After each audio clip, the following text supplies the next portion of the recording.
Hello दोस्तों, कैसे हैं आप सब।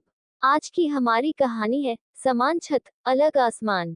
कभी सोचा है कि स्कूल की यूनिफॉर्म सबको एक जैसा क्यों बनाती है? शायद इसलिए कि उसके भीतर छुपा हर बच्चा एक समान नहीं होता। कोई टिफिन में पिज्जा लाता है, कोई बस 2 पराठे, कोई नाइक के जूते पहनता है, तो कोई अपने भाई के पुराने जूते। आरव मिश्रा आज पहली बार अपने पिता के साथ शहर के सबसे बड़े प्राइवेट स्कूल के गेट पर खड़ा था, ग्रीन वैली इंटरनेशनल स्कूल। उसकी आंखों में उम्मीद थी, लेकिन पैरों में झिझक। बेटा, अच्छा से पढ़ना, ये मौका सबको नहीं मिलता। पिता की आवाज में गर्व भी था और डर भी। आरव ने सिर हिलाया और अपनी पुरानी लेकिन साफ सुथरी यूनिफॉर्म ठीक की। हाथ में माँ ने दिया था एक स्टील का टिफिन, जिसमें आलू की सब्जी और 2 पराठे थे। स्कूल का गेट अंदर जाते ही जैसे एक और दुनिया खुल गई। बच्चे अंग्रेजी में बात कर रहे थे। उनके बैग रंग बिरंगे थे, कुछ के पास स्मार्ट वॉच थी। पहली ही घंटी के साथ उसकी क्लास शुरू हुई। क्लास टीचर मिस शालिनी ने उसे इंट्रोड्यूस कराया। Class, this is Aarav Mishra. He is joining us on a scholarship. Let's make him feel welcome. कुछ बच्चों ने ताली बजाई, कुछ ने सर झुका लिया। वीर कपूर ने एक नजर ऊपर से नीचे देखा और फुसफुसाया, स्कॉलरशिप वाला है, मतलब गरीब है। आरव ने सुन लिया था, लेकिन कुछ नहीं बोला। लंच ब्रेक में सब अपने ग्रुप में थे। आरव ने एक कोने में बैठकर अपना टिफिन खोला। पास से गुजरते हुए वीर ने देखा और दोस्तों से बोला, भाई देख, इसे पिज्जा नहीं पता होगा, यही खाता होगा हर रोज। हंसी गूंज गई और आरव का दिल भीग गया पहली बार। अगले दिन की सुबह पहले से भी ज्यादा बोझिल थी। माँ ने वही बात दोहराई, आरव बेटा, किसी से कम मत समझना खुद को, पढ़ाई से दुनिया बदलती है। आरव चुपचाप सिर हिलाता रहा। स्कूल पहुंचा तो वीर पहले से क्लास में था, अपने दोस्तों के बीच। आज उसका नया स्मार्टफोन सबको दिखाया जा रहा था। चमकती स्क्रीन, कैमरे से लिए गए फिल्टर वाले फोटो और कुत्ते के मुंह वाले स्टिकर, सब हंस रहे थे। आरव ने अपना बैग सीट के कोने पर रखा और अपनी किताबें निकाली। वीर ने तिरछी नजर से देखा और मुस्कुराया, अरे, ये तो वही किताब है जो पिछले साल की है। तुम्हें तो नई नहीं मिली। आरव ने कहा कुछ नहीं, लेकिन उसका हाथ अनजाने में अपनी किताब के ऊपर आ गया, जैसे उसे किसी से छुपाना चाहता हो। लंच टाइम पर बच्चे मैदान की तरफ भागे। आरव फिर वही एक कोना पकड़कर बैठ गया। आज माँ ने टिफिन में बेसन का चीला दिया था। तभी वीर पास आया और बोला, भाई, ये गंध आ कहाँ से रही है? उसके दोस्त हंसे और कोई कह उठा, लगता है किसी का टिफिन गांव से आया है। आरव की आंखों में कुछ पिघलने लगा था, लेकिन वह दिखाना नहीं चाहता था। उसने बिना कुछ कहे खाना उठाया और मैदान छोड़कर स्कूल के पीछे वाले बगीचे में चला गया। अगले दिन मिस शालिनी क्लास में एक ग्रुप प्रोजेक्ट का ऐलान करती हैं। आपको 4-4 के ग्रुप्स में एक कहानी पर नाटक तैयार करना है। क्रिएटिविटी, परफॉर्मेंस और टीम वर्क को नंबर मिलेंगे। बच्चे झटपट अपने अपने ग्रुप बनाने लगे। वीर और उसके दोस्त एक ग्रुप में थे, लेकिन आरव अकेला खड़ा रह गया। मिस शालिनी ने देखा और कहा, आरव, तुम चाहो तो वीर के ग्रुप में शामिल हो सकते हो। वीर को पसंद नहीं आया, लेकिन मजबूरी में बोला, ठीक है, आ जाओ, पर एक्टिंग आती है ना? आरव ने हल्के से मुस्कुरा दिया। शायद ये मौका था कुछ साबित करने का। शाम को जब आरव घर पहुंचा, तो चेहरा थोड़ा हल्का था। माँ ने पूछा, आज कुछ अलग था क्या स्कूल में? आरव ने मुस्कुराकर कहा, ड्रामा प्रोजेक्ट मिला है और मुझे टीम में रखा गया है। वेदिका, उसकी बहन, जो पास ही होमवर्क कर रही थी, चौंक कर बोली, सच में? वाह, तू तो अच्छा एक्टिंग करता है ना। वो वाला नाटक याद है, रामलीला में तूने लक्ष्मण बना था। आरव ने सिर झुकाया। यादें लौट आईं, जब गांव के छोटे स्कूल में उसे स्टेज पर खड़े होने का मौका मिला था, और तालियां भी। अगले दिन लंच के बाद वीर ने अपने ग्रुप को लाइब्रेरी में बुलाया। तो आइडिया क्या है?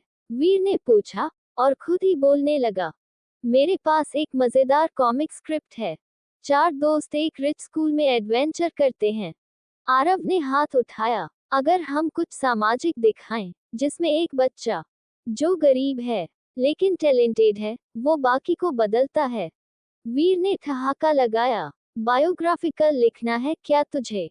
बाकी बच्चे हंसने लगे, लेकिन एक बच्ची, अदिति, जो टीम में थी, बोली, नहीं, मुझे आरव का आइडिया अच्छा लगा। कुछ अलग है, मतलब करने लायक। वीर को थोड़ी झेप हुई, लेकिन बोला, ठीक है, ट्राई करते हैं, लेकिन एक्टिंग में कोई गड़बड़ मत कर देना। प्रेजेंटेशन में स्कूल के गेस्ट आने वाले हैं। स्कूल खत्म होने के बाद वे सभी ऑडिटोरियम में मिलने लगे। पहले दिन जब आरव ने अपने हिस्से की लाइन बोली, मैं गरीब हूँ, लेकिन मेरे पास ख्वाब हैं, और ख्वाब अमीरी नहीं देखते, तो अदिति ने धीरे से ताली बजा दी। वीर चुपचाप देख रहा था। आरव की आवाज में सच्चाई थी, और वो लाइनें जैसे उसके अपने दिल से निकली हों। वीर ने अपने मन में पहली बार स्वीकार किया, इसमें कुछ है, पर उसकी जुबान पर अब भी अहंकार था। ठीक बोल लेता है, लेकिन देखना प्रैक्टिस में अगर कोई भी लाइन भूला, तो टीम खराब मत करना। आरव कुछ नहीं बोला। उसने सिर्फ एक काम किया, अगली बार लाइन बोलते वक्त उसने आंखों में वीर को देखकर वही संवाद दोहराया, और वीर कुछ पल के लिए नजरें चुराने पर मजबूर हो गया। स्कूल का वार्षिक प्रेजेंटेशन डे आ गया था। ग्रीन वैली इंटरनेशनल का ऑडिटोरियम फूलों और लाइट से सजा हुआ था। अभिभावक, गेस्ट्स और स्कूल स्टाफ के बीच उत्साह का माहौल था। मंच के पीछे बच्चों की हलचल थी, कोई कॉस्ट्यूम ठीक कर रहा था, कोई स्क्रिप्ट दोहरा रहा था। आरव अपने साधारण से कपड़ों में मंच के एक कोने में बैठा था। अदिति पास आए और बोली, तू बिल्कुल परफेक्ट है आरव, बस स्टेज पर वही फीलिंग लानी है जो तूने रिहर्सल में दिखाई थी। वीर ने भी नजरें चुराते हुए कहा, हाँ, कोई गलती मत करना, सबकी इज्जत दांव पर है। लेकिन उसके लहजे में आज डर कम और उत्सुकता ज्यादा थी। नाटक शुरू हुआ। 4 दोस्त, अलग अलग सोच, अलग अलग पृष्ठभूमि से। एक अमीर लड़का जो दुनिया को पैसे की नजर से देखता है। एक गरीब लड़का जिसका किरदार निभा रहा था आरव, जो किताबों, सपनों और आत्मसम्मान में जीता है। जब आरव मंच पर आया और उसने अपने डायलॉग्स बोले, तुम्हारे पास पैसे हैं, मेरे पास मेहनत। तुम्हारे पास नाम है, मेरे पास इरादा। तुम बड़े बाप के बेटे हो, मैं बड़ा बनने निकला हूँ। पूरा हॉल एक पल के लिए शांत हो गया। उसकी आवाज कांप नहीं रही थी, वो मजबूत थी। उसकी आंखों में डर नहीं था, आत्मविश्वास था। वीर पर्दे के पीछे खड़ा देख रहा था, जैसे पहली बार किसी और की चमक से चौंधिया गया हो। नाटक खत्म हुआ। मंच पर झुकते हुए सभी बच्चों ने अभिवादन किया, और तभी हॉल तालियों से गूंज उठा। आरव की तरफ ज्यादा तालियां थीं। कोई माँ अपने बच्चे से कह रही थी, वो छोटा लड़का, कितनी सच्ची एक्टिंग थी ना। स्कूल प्रिंसिपल ने मंच पर आकर कहा, इस साल का best drama group class 7A, और बेस्ट परफॉर्मर का नाम है आरव मिश्रा। आरव हक्का बक्का खड़ा था। अदिति हंसते हुए बोली, चलो स्टार बन गए हो, अब सिग्नेचर दो। और वीर पहली बार आगे बढ़ा। उसने हाथ बढ़ाया और धीरे से कहा, तू अच्छा था, सच में। आरव ने उसका हाथ थामा। दोनों के बीच कुछ पल खामोश बीते। शब्द नहीं, समझदारी थी। नाटक के अगले दिन स्कूल में माहौल अलग था। आरव क्लास में घुसा तो कुछ बच्चों ने मुस्कुराकर उसका स्वागत किया। कोई बोला, तूने तो कमाल कर दिया यार। पहली बार आरव को लगा जैसे वह एक चेहरा बन गया है, जो सिर्फ स्कॉलरशिप वाला नहीं, एक कलाकार भी है। लेकिन जैसे ही वो अपनी सीट पर बैठा, 2 लड़कों की फुसफुसाहट कानों में पड़ी। जो भी हो, है तो गरीब ही ना। एक्टिंग में क्या रखा है, ट्यूशन तो फिर भी नहीं अफोर्ड कर सकता। आरव ने मुस्कुराकर सिर झुका लिया, उसे पता था, ये जीत पूरी नहीं है। ये सिर्फ एक झलक है उस दुनिया की, जो उसके लिए अब भी आधी बंद है। उधर वीर आज शांत था। न ही कोई मजाक, न ही कोई दिखावा। खुद में गुमसुम बैठा रहा। लंच टाइम में जब उसके दोस्त गेम्स की बातें कर रहे थे, वो खिड़की के बाहर देख रहा था। अदिति आए और बोली, तू चुप क्यों है आज? वीर ने धीमे से कहा, क्या तुमने कभी सोचा कि हम जिसे नीचा समझते हैं, वो अंदर से हमसे बड़ा होता है? अदिति थोड़ी हैरान हुई। वीर कपूर फिलोसोफर बन गया है। वीर ने हल्के से मुस्कुराकर कहा, नहीं, शायद आरव ने कुछ सिखा दिया है मुझे। शाम को वीर घर लौटा। उसके पिता, मिस्टर कपूर, टेलीविजन पर बिजनेस न्यूज़ देख रहे थे। वीर थोड़ी देर पास बैठा रहा, फिर पूछा, पापा, क्या गरीब लोग कमतर होते हैं? पिता ने चौंक कर उसकी तरफ देखा। ऐसा क्यों पूछ रहा है? बस ऐसे ही। स्कूल में एक लड़का है, टैलेंटेड है, लेकिन सब उसे गरीब कहकर टालते हैं। मिस्टर कपूर ने एक गहरी सांस ली और कहा, बेटा, दुनिया में पैसे से पहचान बनती है, लेकिन काबिलियत हमेशा दिल में होती है। तुम खुद तय करो किसे सलाम करना है, दौलत को या हुनर को। वीर चुप हो गया। उस रात पहली बार उसने आरव को दुश्मन की तरह नहीं, एक इंसान की तरह देखा, जिसकी आंखों में सपना था और दिल में आग। अगली सुबह जब आरव स्कूल पहुंचा, तो मौसम में एक अजीब सी ठंडक थी। क्लास में वीर पहले से बैठा था, पर आज उसकी नजरों में कुछ नया था। वो वही वीर था, महंगे जूते, स्मार्टफोन और आत्मविश्वास से भरी चाल वाला, लेकिन अब उसकी आंखों में थोड़ी गंभीरता थी। हाय, वीर ने कहा। आरव ने चौंक कर देखा। ये वही वीर था जिसने एक हफ्ते पहले उसके टिफिन को लेकर मजाक उड़ाया था। हाय, आरव ने धीमे से जवाब दिया। ब्रेक में, जब सब खेलने गए, वीर अकेला बेंच पर बैठा था। आरव उधर से गुजरा, तो वीर ने उसे बुला लिया। बैठेगा? आरव कुछ पल रुका, फिर बैठ गया, थोड़ी दूरी बनाकर।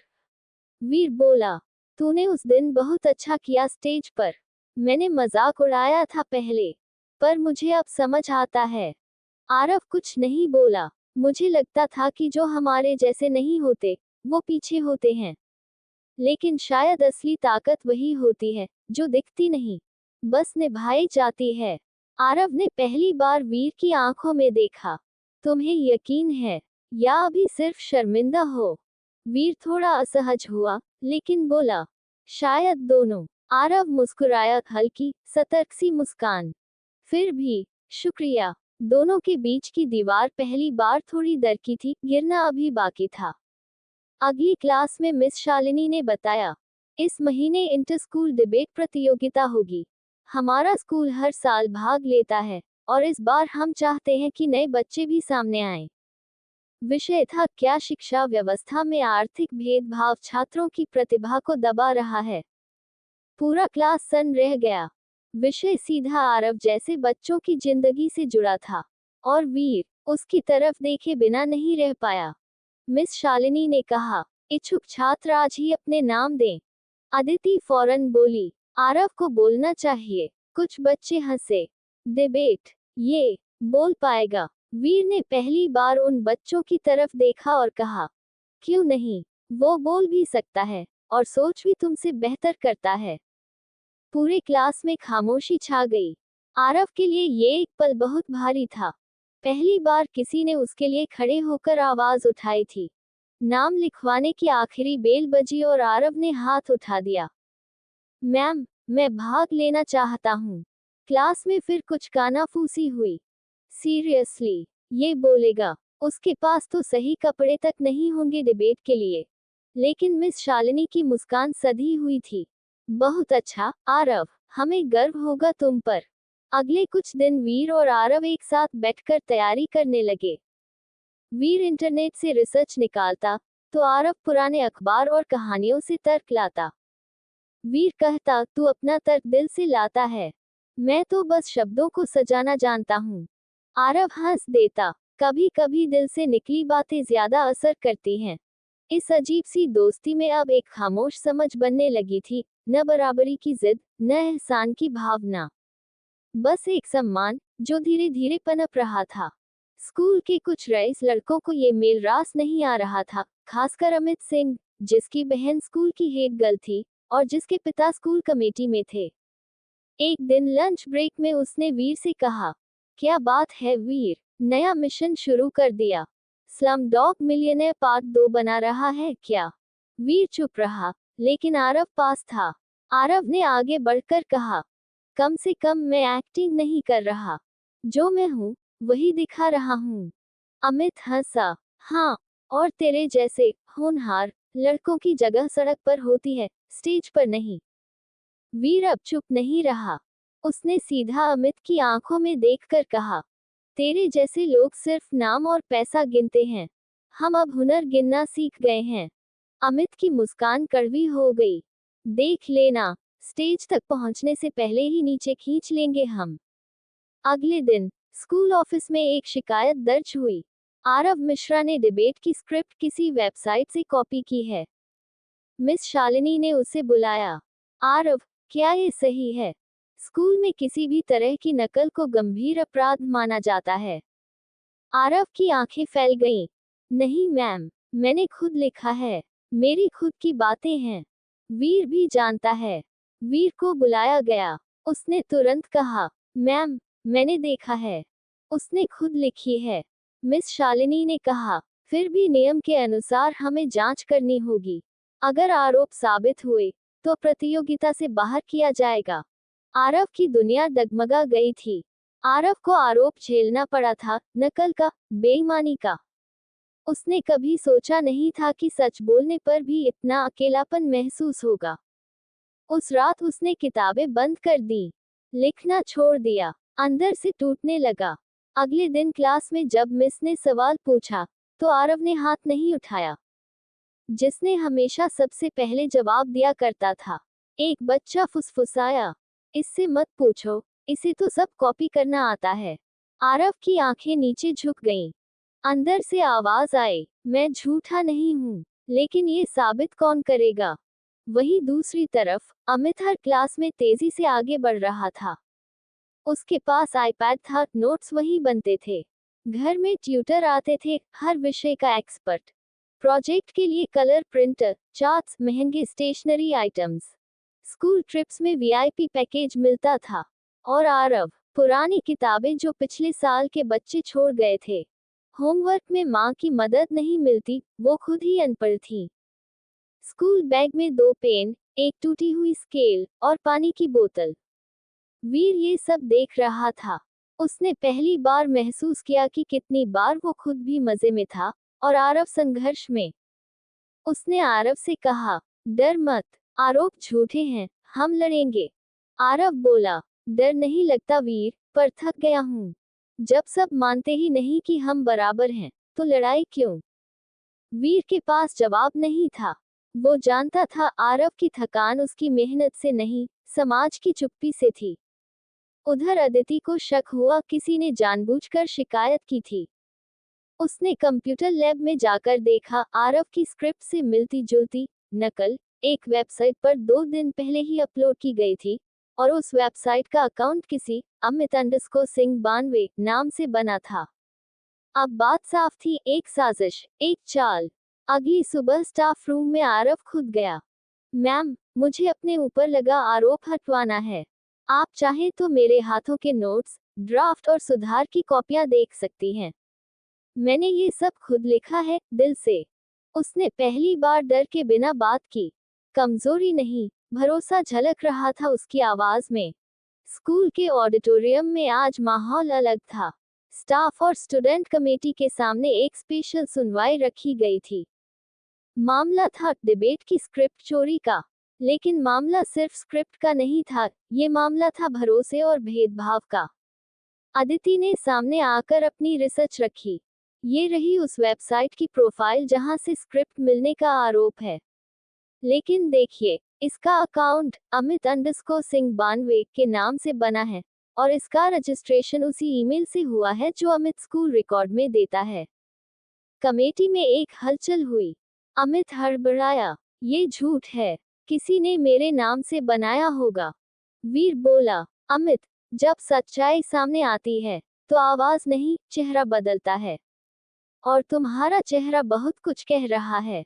मिस शालिनी की आंखें गुस्से से भर उठी। अमित, तुमने एक निर्दोष छात्र की छवि पर दाग लगाने की कोशिश की। हम इसकी सूचना तुम्हारे पेरेंट्स और कमेटी को देंगे। सबकी नजरें अब आरव पर थीं। वो चुपचाप खड़ा हुआ। मैम, मैं चाहता हूँ अमित को सजा न दी जाए।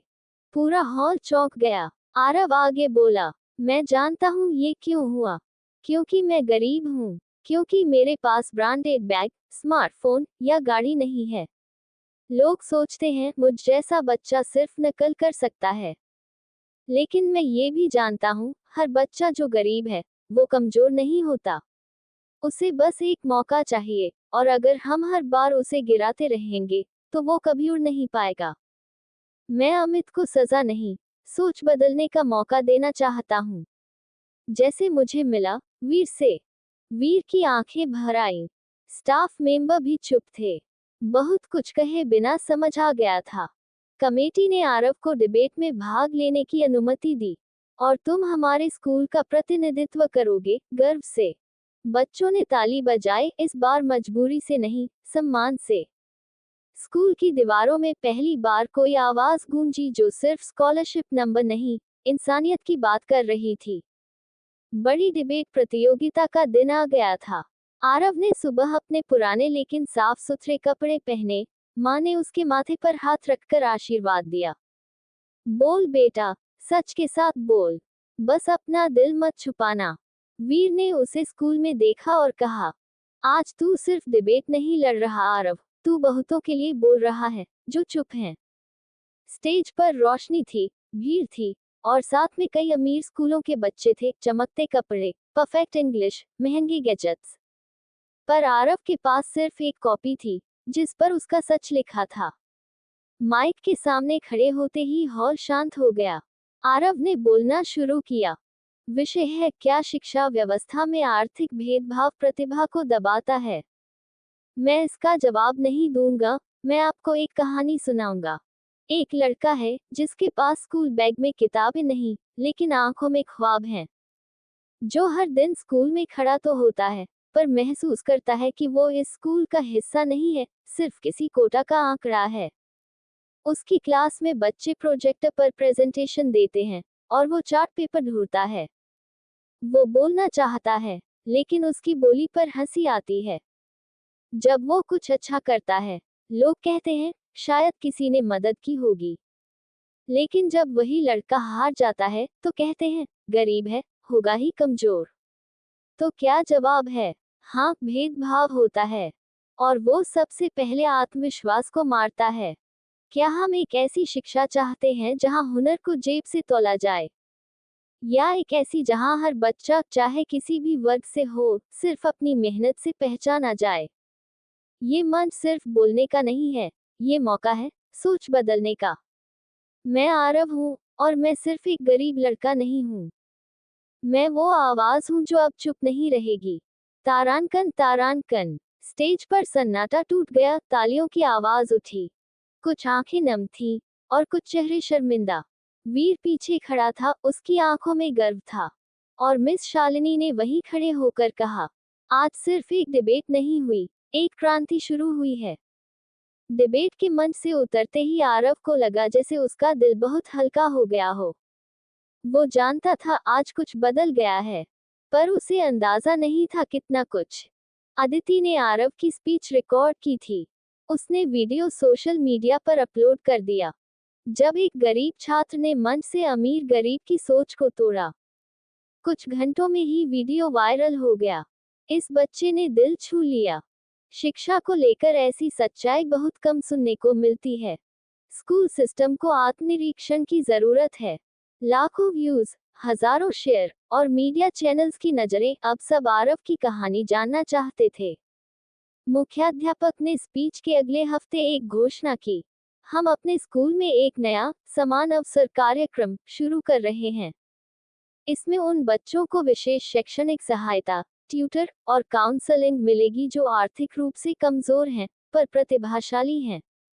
आरव और बाकी स्कॉलरशिप बच्चों के लिए एक नया कमरा बना, जहां उन्हें कंप्यूटर मिले, एक्स्ट्रा क्लासेस मिली, और सबसे जरूरी सम्मान मिला। अब कोई उन्हें दूसरा दर्जा नहीं कहता था। एक दिन लंच ब्रेक में अमित आरव के पास आया। सर झुकाए खड़ा रहा। सॉरी आरव, मैंने तुम्हारे साथ गलत किया। मैंने सोचा था कि पैसा सब कुछ है, पर तुमने दिखाया कि इंसानियत बड़ी होती है। आरव ने मुस्कुराकर जवाब दिया, मैंने तुम्हें माफ किया था उसी दिन जब तुमने मेरे बारे में झूठ फैलाया, क्योंकि अगर मैं गुस्से से जवाब देता तो मैं भी तुम्हारी ही तरह हो जाता। वीर पास खड़ा था और वो जानता था अब आरव सिर्फ एक दोस्त नहीं, एक प्रेरणा बन चुका है। स्कूल के ऑफिस में आरव को बुलाया गया। मुख्याध्यापक ने उसे एक पत्र थमाया। आप राज्य स्तरीय भाषण प्रतियोगिता के लिए चुने गए हैं। आपकी यात्रा और रहने का खर्च विद्यालय वहन करेगा। आरव ने पत्र हाथ में पकड़ा और जैसे उसकी आंखें भर आईं। ये कोई साधारण पेपर नहीं था, ये उस लड़के का पहला टिकट था सपनों की उड़ान में। वीर उसे एयरपोर्ट तक छोड़ने आया। तू जा रहा है भाई, तू वहां भी चमकेगा। आरव मुस्कुराया। तू साथ चला होता तो डर थोड़ा कम लगता। वीर ने पीठ थपथपाई। अब तू डर नहीं, सपनों को उड़ाता है। जब आरव पहली बार हवाई जहाज में बैठा तो खिड़की से बादलों को देखता रहा। जो जमीन पर नीचे समझे गए, वो आसमान में उड़ते कितने ऊंचे लगते हैं। प्रतियोगिता में सभी प्रतिभागी प्राइवेट स्कूलों से थे। महंगे सूट, पॉलिश्ड एक्सेंट, हर शब्द में आत्मविश्वास। पर आरव की तैयारी कुछ और थी। माँ की कही बातें, अपनी झेली हुई घटनाएं और उस दर्द की अनुभूति जिसे उसने शब्दों में पिरोया था। विषय था विकास की दौड़ में पीछे छूटते सपने। और जब मंच पर आरव आया तो उसने सिर्फ स्क्रिप्ट नहीं पढ़ी, उसने वो आवाज सुनाई जो अक्सर दबा दी जाती है। तारांकन हम कहते हैं हर बच्चा बराबर है, लेकिन क्या सबके पास बराबर मौके हैं? जब कोई बच्चा भूखा होकर परीक्षा में बैठता है तो क्या वो और वो जो एक क्लास में बैठता है, दोनों के मार्क्स बराबरी से तय होते हैं? ये भाषण नहीं है, ये सवाल है कि क्या हम सच में सबको एक जैसा बनाना चाहते हैं या सिर्फ दिखावा कर रहे हैं? तारांकन आरव को राज्य स्तर पर द्वितीय पुरस्कार मिला, लेकिन असली इनाम वो नहीं था। समापन समारोह के बाद एक जज, जो एक प्रसिद्ध लेखक थे, आए और बोले, बेटा, तुम्हारी बातें मेरी आत्मा को छू गईं। अगर तुम्हारा मन हो तो मैं तुम्हारी मदद से तुम्हारी कहानी को किताब बनाना चाहता हूँ। आरव को विश्वास नहीं हुआ। मेरी कहानी? हाँ, और वो हर उस बच्चे के लिए होगी जो महसूस करता है कि उसका सपना छोटा है। आरव अपनी डायरी खोले बैठा था। सामने किताबों का ढेर नहीं था, बल्कि वो अनुभवों का बोझ था जो अब हल्का हो रहा था, हर पन्ने पर एक सच्चाई बनकर। उस लेखक, श्री चौधरी जी, ने आरव से कहा था, तुम सिर्फ कहानी नहीं लिख रहे, तुम एक सोच को शब्द दे रहे हो। आरव ने शुरुआत की। तारांकन, मैं गरीब था पर कमजोर नहीं। मैं चुप था पर सुनना नहीं। मैं अकेला था पर झुका नहीं। ये कहानी मेरी नहीं है, ये हर उस बच्चे की है जो रोज स्कूल की सीढ़ियों पर अपने सपनों को बचाने की लड़ाई लड़ता है।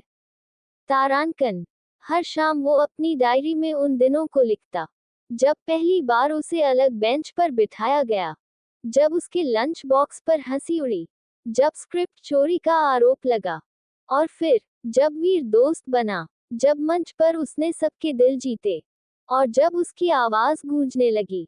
वीडियो के बाद और अब आरव की लिखी बातों ने असर दिखाना शुरू कर दिया। मुख्याध्यापक ने हर क्लास में एक नई पहल शुरू की, पार्टनर प्रोग्राम। हर स्कॉलरशिप बच्चे को एक सहपाठी मित्र दिया गया। साथ बैठना, साथ पढ़ना, एक दूसरे को समझना।